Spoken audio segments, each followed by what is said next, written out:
Sheba Turk, and the 504 starts right now. And then your character's like the pretty boy. I love that when he finally gets to do a fight scene, he's on the floor, he gets knocked out. Well, Bill has been hanging out with us all night, and now we are taking a look at some movies in the mix for the summertime. So you're my inside movie scoop. Of course, everybody's looking for good movies for the summertime. The scooper. You're the scooper. Yuri Jones was actually our very first musical guest on the 504 almost 2 years ago, so it is so special to welcome him back tonight. And we've changed a couple of things since you've been gone, Yuri. We got a new set from West Down. We got some nicer digs for you.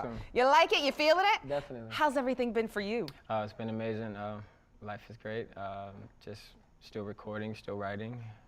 Yeah. Grinding on your music. All right, and you know we met you at a coffee shop when we were having our very first planning meeting for the 504, so I felt like it was fate. And then you sang for us. I did. And had a gorgeous voice, which I must say has improved over time and over time. I've been keeping up with your videos online. What have you been doing to kind of work on yourself? If he had spoken to her, I think it would be different. But how's this the girl? I mean, she looks like the girl of your dreams. Great, but I mean, we could find a couple of other women who look like her. What if he was like nervous?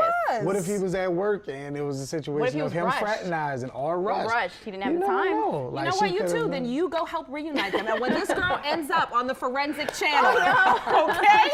I warned you people. It's time for our Friday Five, and this week we're counting down 5 things people need to stop doing on the gram. He has on an undershirt, a button-down shirt, a vest. Yes, he does. A blazer. He did. Jean pant. Oh, with a pointy-toe shoe.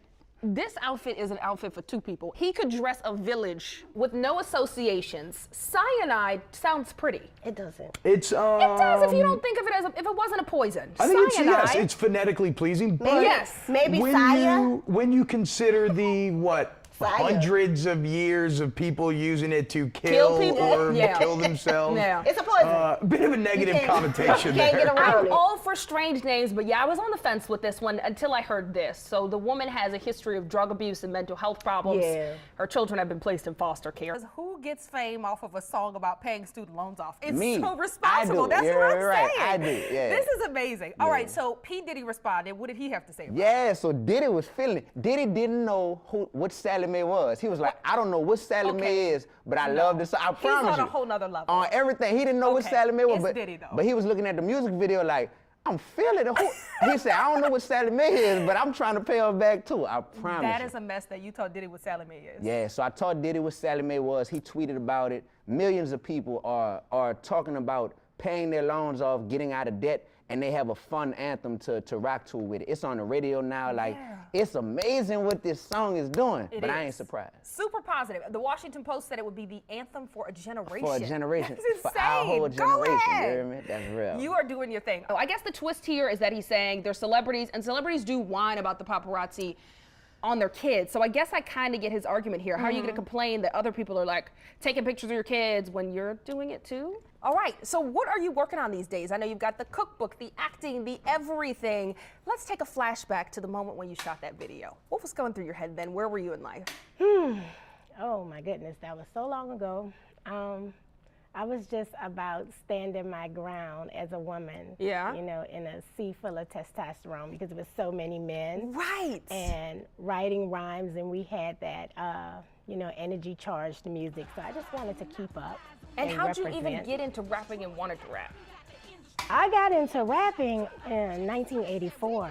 Manny Fresh and I, actually, we were in a group. We were young kids, and we were in a group. We had a DJ crew, and we used to throw dances around the city. And I used to do a lot of battle rapping.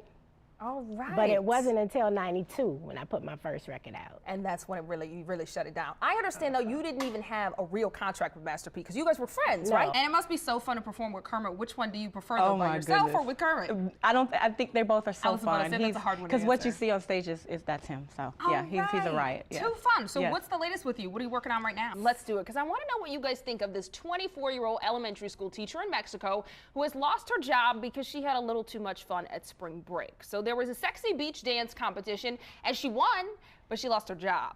She's not all Akilah and the Bee anymore. Here are 5 moments Keke Palmer tried to be grown and y'all just wouldn't let her. She not young no more. Number 5 is Keke's version of Rihanna's Work, where she's getting down with a popsicle in a freezer, but it's getting some harsh reviews.